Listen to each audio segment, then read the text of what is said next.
गहलोत के बीजेपी पर तीखे हमले।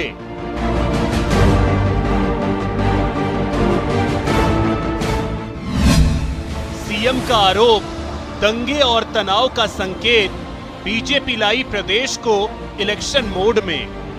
परंतु ये मैं कह सकता हूँ अभी से ही बीजेपी इलेक्शन मोड में आ गई राजस्थान के अंदर। जेपी नड्डा का जी आना, अमित शाह जी आने वाले हैं, तो बीजेपी अभी से ही राजस्थान को इलेक्शन मोड पे ले आई है। दंगों का होना और जगह जगह तनाव पैदा करना, ये तमाम बातें इलेक्शन मोड की शुरुआत है राजस्थान के अंदर। जेपी नड्डा के दौरे पर सीएम का तंज, आग लगाने आते हैं राजस्थान। पूरे देश में आग लगा रहे हैं, आए आग लग गई, ये ऐसा माहौल बना रहे। गहलोत की खरी खरी, कानून का राज रहेगा तभी लोग सुरक्षित रहेंगे। ये कानून का राज रहेगा तभी लोग सुरक्षित रहेंगे। सीएम ने कहा, हिंदू होने का गर्व, लेकिन दूसरे धर्म का भी सम्मान करना चाहिए। हिंदू कौन नहीं है, हिंदू होने का हमें गर्व है। महात्मा गांधी ने कहा था हिंदू होने का मुझे गर्व है। अपने धर्म को सब मानो और दूसरे धर्म का मान सम्मान करो। बीजेपी ने कहा, नाकामी का ठीकरा दूसरों के सिर फोड़ने की कोशिश कर रही है सरकार। सवाल तो ये पूछा जाना चाहिए कि पीएफआई जैसी आतंकी संस्थान को तो परमिशन मिल जाती है मार्च निकालने के लिए, परंतु जब हिंदू शोभा यात्रा निकालना चाहते हैं तो उन पर इस प्रकार के जिहादी तत्व हमला कैसे करते हैं।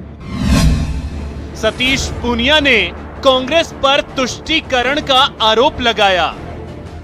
और जो अपीजमेंट की नीति अशोक गहलोत अपनाते हैं, उसमें उनको जो लोग हैं उनको अपने वोट बैंक की फिक्र है, लेकिन बहुसंख्यक लोगों की सुरक्षा की कतई फिक्र नहीं है। चुनाव के लिए तनाव।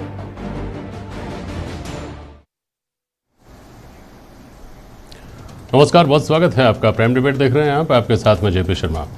पिछले कुछ अरसे में देश में चुनाव के आकलन में असल मुद्दों बनाम भावनात्मक मुद्दों की नई थ्योरी चलन में है, जिसमें असल मुद्दे वो कहे जाते हैं जो दशकों से चले आ रहे हैं, यानी कमोबेश रोटी कपड़ा मकान के मुद्दे, और भावनात्मक मुद्दों में धर्म संस्कृति से जुड़े मुद्दों को शुमार कर दिया गया है। चुनाव चाहे राज्यों के हों या केंद्र के, आकलन इसी से होने लगा है कि असल मसलों पर चुनाव होंगे या हिंदू मुसलमान हिंदुस्तान पाकिस्तान पर। हाल में हुए 5 राज्यों के चुनाव को भी इसी थ्योरी की रोशनी में देखा गया और लगता है कि अगले साल प्रदेश में होने वाले चुनाव भी हालिया चुनाव के इस नज़रिए से काफ़ी मिलते जुलते होंगे। कांग्रेस कह रही है भाजपा भावनाएं भड़काकर वोटों की फसल पकाती है। भाजपा कहती है कि कांग्रेस के तुष्टीकरण को उजागर करने को अगर भावना भड़काने का नाम दिया जा रहा है तो ऐसा ही सही। खैर, करौली प्रकरण के हवाले से आज प्राइम डिबेट में हम बात करेंगे इन सवालों पर कि क्या प्रायोजित हैं चुनाव से पहले तनाव, अगले चुनाव में क्या ध्रुवीकरण से जीत हार होगी, और वास्तविक मुद्दों की अनदेखी के आरोप कितने सही हैं।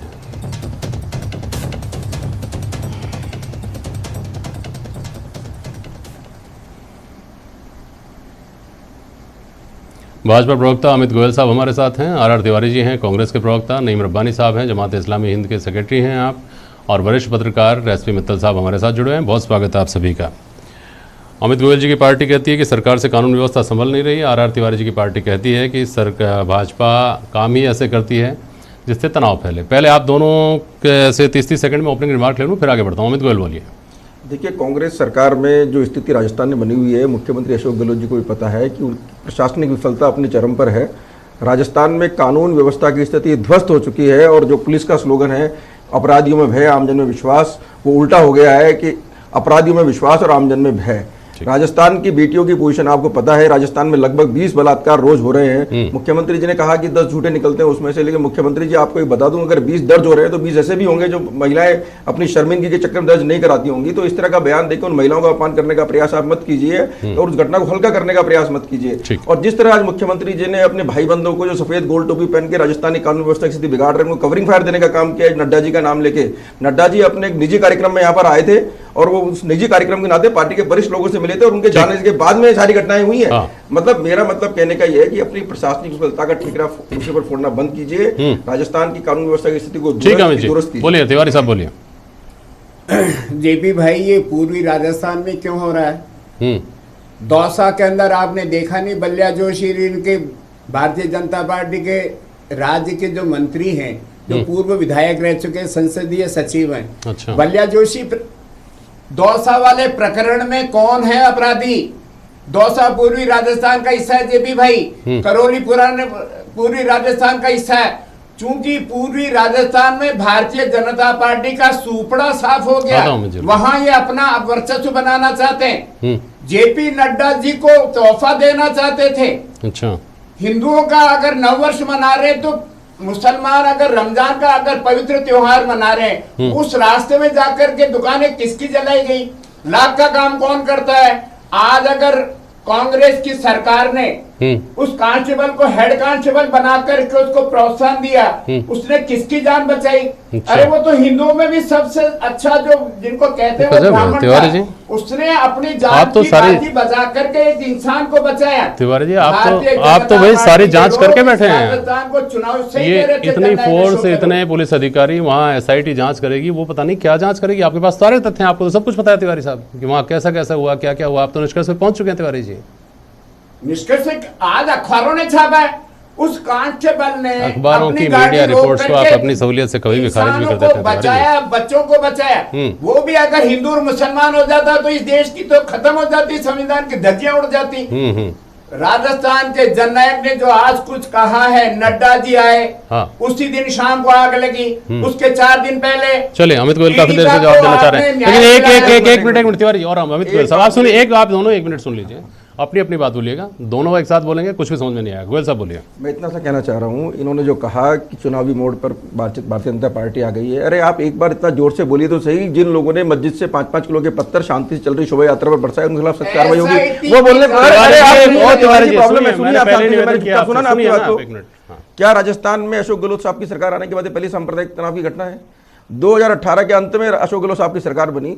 2019 में राजस्थान में सांप्रदायिक तनाव की 5 बड़ी घटना हुई, 2 तो जयपुर में हुई। आपको पता है कि हरिद्वार से लोग अपने परिवारजनों की अस्थियां विसर्जित करके, जो कोरोना काल में जिनकी मृत्यु हो गई थी, वो लोग आ रहे थे, उनकी बस को रोककर उनको उतार के उनके साथ मारपीट की गई, एक मोटरसाइकिल की आगजनी कर दी गई।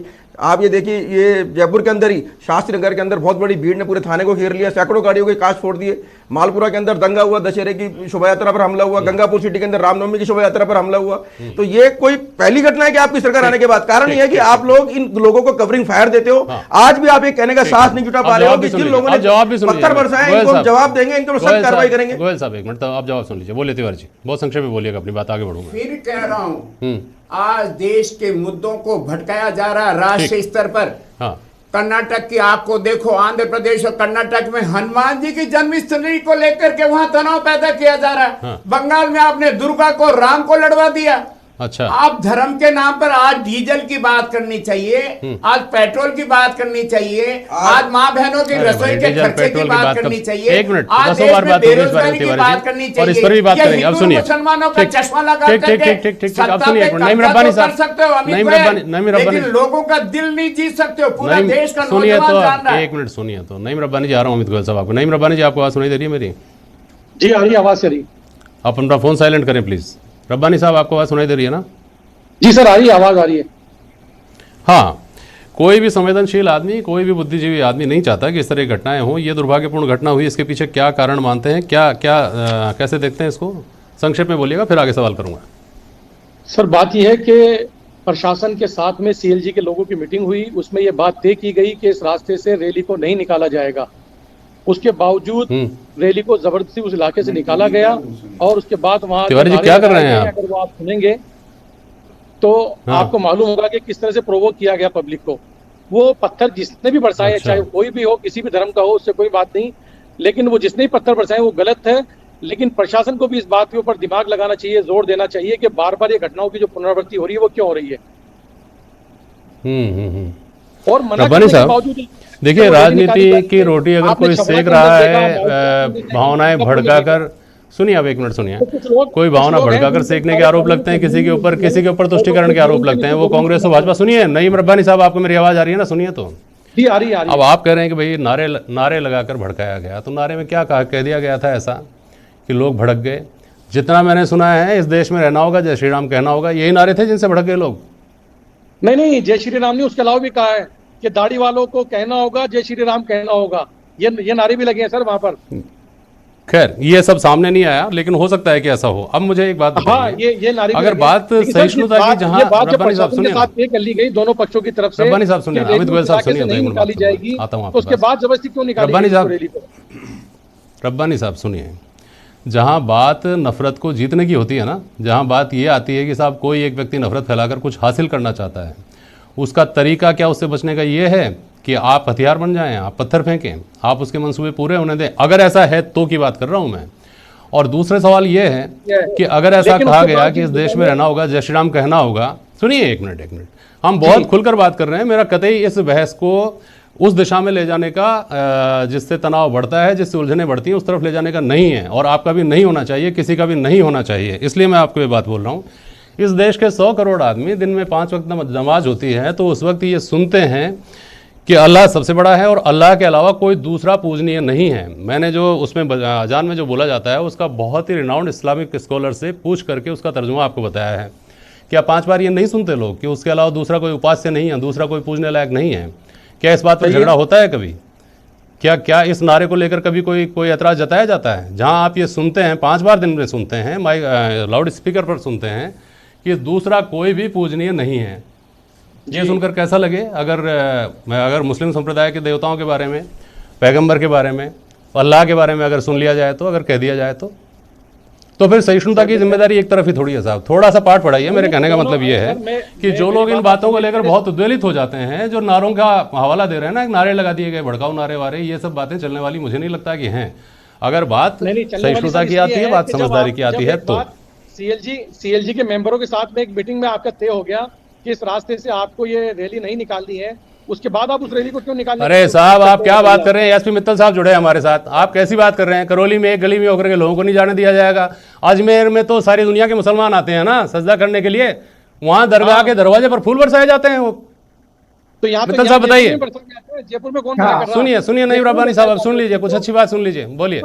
जी बिल्कुल जी। 2 अप्रैल को जब क्या करौली के अंदर बाइक रैली पर जब क्या नाम से पत्थर बरसाए गए, तो उसी दिन शाम को जो चेटीचंड का जुलूस निकलता है ख्वाजा साहब की दरगाह के, सब पूरे शहर में जो निकलता है, और जब वो ख्वाजा साहब की दरगाह के सामने से आता है तो खादिम समुदाय के बहुत सारे लोग एकत्रित होते हैं, उनका फूल बरसाते हैं, उनकी दस्तारबंदी करते हैं। तो ये भी एक क्या नाम से ये है, और उसके अंदर भी नारे लगाते हैं। ऐसा नहीं है कि चेटीचंड के जुलूस में लोग शामिल लोग नारे नहीं लगाते, उसमें भी नारे लगाते हैं, उसमें भी डीजे बजता है। लेकिन जो स्थिति है उसका एक चेहरा अजमेर का भी है, दूसरा चेहरा हम देखते हैं करौली का भी है। लेकिन आज मुख्यमंत्री ने जो बात कही है, मुझे लगता है कि जनाब से जो जिम्मेदारी एक सरकार की होनी चाहिए थी, उसकी जगह उन्होंने ये कह दिया कि क्या नाम से ये तो चुनावी मोड पे भारतीय जनता पार्टी आ गई, और उन्होंने जेपी करौली का जो प्रकरण है, करौली की जो हिंसा है, उसको जेपी नड्डा के दौरे से उन्होंने जोड़ दिया, और ये भी कह दिया कि आने वाले दिनों में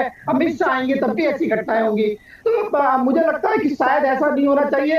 अब जब उसमें SIT जांच कर रही है करौली, आता हूं आप दोनों के पास आता हूं, बोलिए मित्तल साहब, आप बात पूरी करिए। करौली के प्रकरण में जब जांच हो रही है, तब मुख्यमंत्री जी का इस तरह का बयान आना, मुझे लगता है ये जांच को भी प्रभावित करेगा। एक तरह से मुख्यमंत्री जी ने अपना ये निर्णय दे दिया है कि ये जो हिंसा हुई है वो चुनावी मोड की वजह, भारतीय जनता पार्टी के चुनावी मोड की वजह से हुई है। तो मुझे लगता है कि शायद जांच का परिणाम सामने आ जाता। रब्बानी साहब भी बिल्कुल सही कह रहे हैं कि जो शांति समिति की बैठक हुई उसके परिणाम सामने आ जाते। और महत्वपूर्ण बात यह जो बहुत जरूरी इस मुद्दे पे कहना वो जरूरी है कि जो PFI है, हम देखते हैं कि जो PFI का जो लिंक है, पॉपुलर फ्रंट ऑफ इंडिया का जो लिंक हम देखते हैं कई चरमपंथी मुस्लिम संगठनों से है, उन्होंने सरकार को 2 दिन पहले एक पत्र लिख दिया कि क्या नाम से नव संवत्सर पर जब जुलूस निकलेंगे, रैलियां निकलेंगी, तो उस पर विवाद हो सकता है, उसमें झगड़ा फसाद हो सकता है। सवाल ये भी उठता है कि आखिर PFI को यह अंदेशा कैसे हुआ कि उन्होंने एडवांस सरकार को सूचित कर दिया, और यदि सरकार को सूचित कर दिया तो सरकार को बताना चाहिए कि PFI के पत्र पे क्या किया। ठीक है, एक मिनट आपके पास आता हूँ। जी बोलिए, तिवारी जी क्या करना चाह रहे थे बीच में, आप बोलिए, संक्षेप में बोलिएगा, संक्षेप में बोलिए। साहब, आप जननायक के भाषण को जो आपको अपने हिसाब से कर रहे हैं वो गलत है। उन्होंने यही तो कहा कि नड्डा जी आकर के गए, अब अमित शाह जी आएंगे चुनावी मोड़ पे, और आप पूरा देश जानता है मित्तल साहब ये भारतीय जनता पार्टी वाले ज्वलंत मुद्दों पर कभी राजनीति नहीं करते। अब सुनिए तिवारी जी, कभी आप जो धारा करें 360, आप जो कह रहे थे वो बात समझ गया, लेकिन सुनिए राम सुनिए मंदिर बना अब देंगे। तिवारी जी आपको जब रोकूं तब मेहरबानी करके सुन लीजिए कि देखिए बात ये है जो एसपी मित्तल ने कहा, जितना मैं समझ पाया हूं कि कोई भी व्यक्ति, उनका नाम जेपी नड्डा रखिए, उनका नाम अमित शाह रखिए, उनका नाम आम आदमी रखिए, कोई भी दूसरा आदमी कह लीजिए, अगर कहीं कोई गड़बड़ी होती है तो और सरकार की क्या ये जिम्मेदारी नहीं होती कि वो उसको रोके? और सरकार में इतनी कुव्वत क्यों नहीं होनी चाहिए कि वो उसको रोक दे? वो दिलों में आग लगाएगा, मैं दिलों की आग बुझाऊंगा, उसे अपने काम से काम है, मुझे अपने काम से काम है, ये तो कुव्वत होनी चाहिए ना, ये अपेक्षा तो की जाएगी। बोलिए अमित गोयल, क्या कहना चाह रहे हैं? देखिए, मैं इतना सा कहना चाहूँगा, पहली बात तो नड्डा जी को, अमित शाह जी को किसी राज्य में जाने के लिए किसी की परमिशन की आवश्यकता नहीं है, और वो जहाँ भी जाते हैं वहाँ जनता पलक पावड़े बिछाकर उनका स्वागत करती है, पहली बात। दूसरी बात, जो रब्बानी जी ने कहा कि साहब उस गली में से शोभा यात्रा नहीं निकलेगी, ऐसा सीएलजी की मीटिंग में तय हो गया था। ये देश पश्चिम बंगाल बन गया, राजस्थान, या आप इसको कश्मीर बनाना चाहते हो कि किसी मीटिंग में किसी गली से जाने के लिए परमिशन? अरे बात सुन लीजिए ना, पहले परमिशन लेनी पड़ेगी। तीसरी बात मैं कह रहा हूँ, क्यों नहीं परमिशन लेनी पड़ेगी? मेरी बात सुनिए, बात पूरी कर दूं। शर्मा जी बात पूरी सुनिए। अगर उसमें परमिशन नहीं होती तो पुलिस प्रशासन की मौजूदगी में यात्रा निकली है, परमिशन तो थी। ये जो कहना चाह रहे हैं उस बात का मैं खंडन कर रहा हूं। ये बोलिए कि परमिशन थी, ये मत कहिए कि परमिशन क्यों लेनी पड़ेगी। परमिशन तो लेनी पड़ेगी भाई, चाहे वो पीएफआई निकाले चाहे वो आरएसएस निकाले। तो क्या आप इसको जब परमिशन लेने का कायदा बना हुआ है तो लेनी पड़ेगी। मैं कह रहा हूँ जयपुर का मैं रहने वाला हूँ, बचपन से देख रहा हूँ, शहर में रहता हूँ, हमारे यहाँ पर बहुत ताजिए निकलते हैं, जनता खड़ी रहती है, हिंदुओं की खूब हजारों लोग खड़े रहते हैं छतों के ऊपर, बहुत आसानी से देखते हैं, किसी को समस्या नहीं है। आप अपने धर्म का पालन कर रहे हैं। अरे भाई, को शोभा यात्रा निकाल रहा है, को रामनवमी का जुलूस निकाल रहा है, क्या समस्या है आप लोगों को? क्या समस्या है आप मुझे बताइए। और ये पहली घटना है। अगर आपको लग रहा है और ये आप कह रहे पूर्व नियोजित नीति, इतने सारे लोग इकट्ठे थे, पत्थर कहां से हो गए? पत्थर आपने प्रकट कर लिए ताकत से कोई? तो सब लोग, आप लोगों का पूर्व नियोजित कार्यक्रम था। पीएफआई ने कहा कि भाई 2 दिन पहले सरकार को चेता दिया कि साहब ये दंगा हो सकता है या गड़बड़ हो सकती है, तो अपने भाई बंधुओं से जो उनका संपर्क संबंध है उसके आधार पर उन्होंने कहा होगा कि भाई हमारे भाई बंधु गड़बड़ कर सकते हैं। वो भाई बंध शब्द लिखा नहीं उन्होंने बता दिया कि दंगा हो सकता है, कर्फ्यू लग सकता है, तनाव हो सकता है, तो अपने लोगों के इनपुट के आधार पर दिया होगा ना। तो आप अपनी गलतियों का ठीक है, दूसरे का सर्वर फोड़ने का प्रयास क्यों करते हैं आप? ठीक है, तिवारी जी क्या बोल रहे हैं, बोलिए जल्दी बोलिए। पीएफआई वाला नया फंडा तो आ जाए। अरे नया फंडा क्या है भाई? पीएफआई का लेटर तो चर्चा में है। कोटा में पीएफआई को रैली निकालने की परमिशन दी आप लोगों ने। आप लोग आपको नहीं पता इसका मतलब? 9 वर्ष की रैली पर रोक लगा देंगे। कैसी बातें करते हो आप लोग? तुष्टिकरण की हद हो गई। क्या गंगा जमनी? कौन सी गंगा जमनी? कौन सी गंगा जमनी? शांत प्रदेश है, मतलब हिंदू समाज पत्थर खाता रहे उसको गंगा जमनी कैसे बोलेंगे? सिख ईसाई आपस में प्यार के साथ में रहते हैं, या चेटी चंड का भी जुलूस अरे भाई, जो पत्थर बरसा रहा है उस पर कार्रवाई करने की बात करिए। कभी जुलूस निकलता, महावीर जयंती जो पत्थर बरसाता है उस पर कार्रवाई करने की बात करिए, उस पर बात नहीं करेंगे आप लोग, क्योंकि सफेद गोल टोपी के वोट मिलते हैं आपको। आपका एकमात्र वोट बैंक बचा है पूरे देश के अंदर। आप ढकना चाहते हो। जेपी शर्मा जी, बेरोजगारी पूरे देश में निजात नहीं दिलाना चाहते। पूरे देश में 579 सीटों में चुनाव हुए, 475 में जमानत। जब आप सुन लीजिए दोनों प्लीज। तिवारी जी महाराज सुनिए। मित्तल साहब, इस बहस का जो एक महत्वपूर्ण एंगल, बल्कि जो कुछ चल रहा है उसको लेकर के अलग अलग तरीके से जो इसको देखा जा रहा है ना, उसका एक महत्वपूर्ण एंगल ये भी है कि चुनाव से में 1 साल बचा है, और चुनाव से पहले इस बार तो वैसे भी 6 महीने पहले से ही चर्चा शुरू हो चुकी है कि राजस्थान 2 साल पहले इलेक्शन मोड में चला गया। तो अभी तक सरकार जो कामकाज कर रही थी, कांग्रेस की तरफ से संगठनात्मक स्तर पर जो कवायद चल रही थी, उस सबको लेकर के कहा जा रहा था कि इलेक्शन मोड में चला गया प्रदेश।